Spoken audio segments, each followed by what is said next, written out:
جاي تقول لي الكنيسة فيها خمرة فيها سحر، فيها سحر. يا ابني ده الورق اللي موجود فيه اسماء ناس مسلمين، ده ورق بيجي لنا بنحطه على المذبح ونرفع صلاة من اجل المسلمين.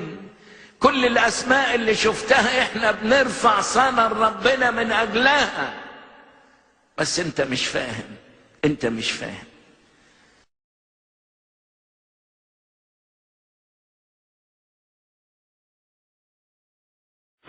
قرب دي يا عم الأوراق اللي فيها أسامي الناس، أسامي أمهاتهم حمدية مش عارف ايه كده، الأوراق اللي بنلاقيها في الكنيسة.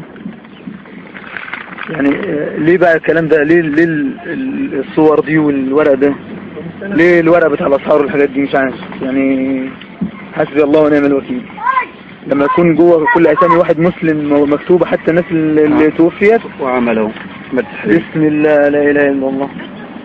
هادي يا عم، هادي يا عم، كاتبين أعمال لا إله إلا الله، لا إله إلا الله، لا إله إلا الله.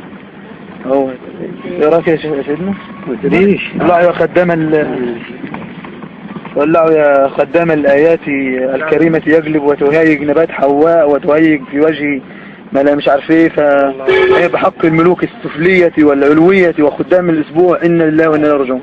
حد يقول بقى ده؟ ايه ده بقى؟ ايه ده؟ تولوا يا خدام الآيات. ايه الكلام ده؟ ايه الكلام ده؟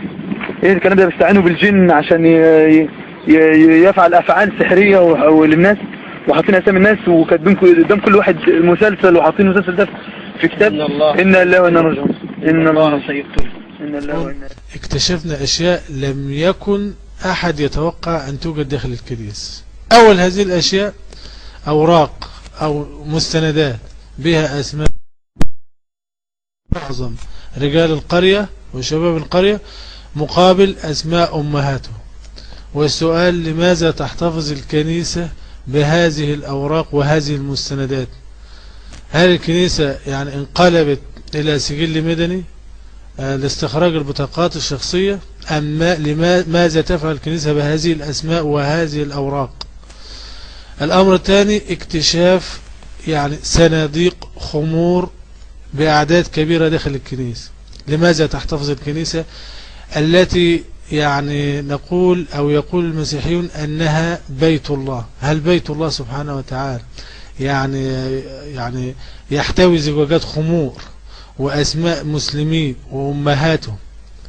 فلماذا تحتفظ الكنيسة بهذه الأشياء وهي تدعي أنها بيت الله؟ الأمر الثالث: اكتشاف خريطة بالقرية كلها. لماذا تحتفظ الكنيسة بهذه الخريطة وماذا تفعل بها؟ هذه تساؤلات يعني نريد من رجال الكنيسة يعني أن يجيبون عليها ويردوا عليها حتى تحل الألغاز، ويعني تريح كثير من الناس، لأن هذا الأمر يعني أثار جدلا كثيرا بين أهل القرية.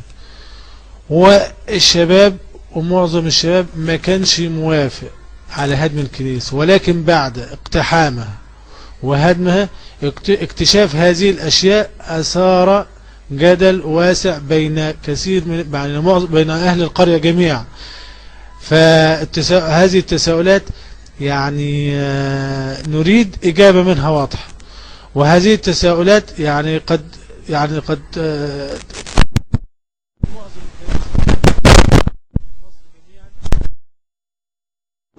فنريد إجابة من رجال الكنيسة حتى لا يختلط الحابل بالنابل. والأصل يعني الجيش استلم جزء من هذا الأصل، الأوراق موجود والمستندات دي موجود وأدل، وهنقدمها في أي وقت والوقت المناسب هتطلع، واحنا ممكن نذيع الحاجات دي يعني على الملأ، على يعني شبكة النت، ومصر كلها تعرف اللي بيحصل جوه الكنيسة، عشان حتى اللي يعني متردد او بيظن ان اهل القرية افتروا عليهم يعرفوا حقيقة اسرار الكنيسة بالداخل، والاذى والضرر الذي وقع المسلمين على اهل هذه القرية من ناحية الكنيسة ومن ناحية رجال الكنيسة واعمال الكنيسة. فنرجو يعني اجابات شافية ووافية، ونرجو عدم يعني دخول فتنة بين المسلمين والمسيحيين بسبب هذه الأشياء.